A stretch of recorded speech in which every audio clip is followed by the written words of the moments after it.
Okay, it's Glenn again, this time talking fishing, but, well, this kind of fishing here. This is a PENN Squall 15 reel, and you still gotta, educate your thumb in casting it as well as putting the line on there. But what's really nice is I can cast really far with it, plus I can catch some pretty good sized fish with this also. There's a video that I have that you want to check out.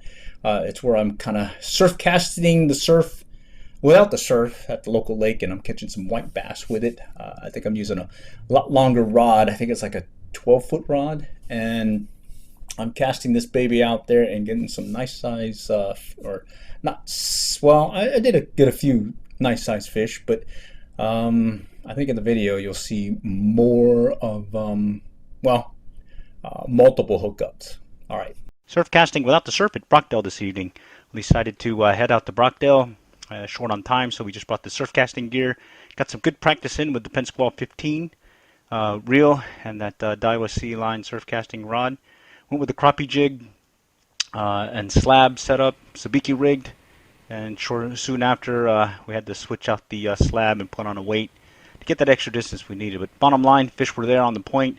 Ended up getting multiple hookups. Got some really good practice in, getting some long distance cast in, and getting the have the extra go of have some pull on your line while you were doing some surf casting practice. So really had some fun here. In this case we had 4 crappie jigs in that weight instead of the 5 setup that we had with the kayak that we were in the other day. Here's another 4 set, and here's another 4. So bite was steady. Had a great time and basically out there fishing. I did have to deal with a boat, a jet skier, and a couple of kayaks, but still, even though they passed through the area, didn't put the fish down, and the schools stayed off the point, and we were able to keep at it.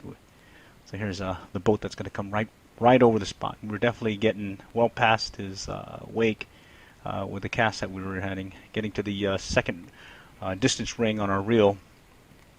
So well past the individual.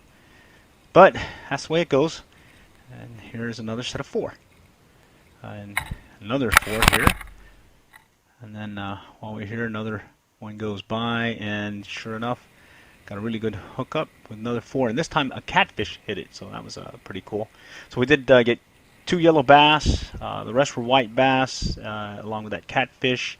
And then we had 1 small or a little largemouth bass. So really liking this setup, being able to get away and still, even though short on time, being able to get a round of fishing in. Cool stuff.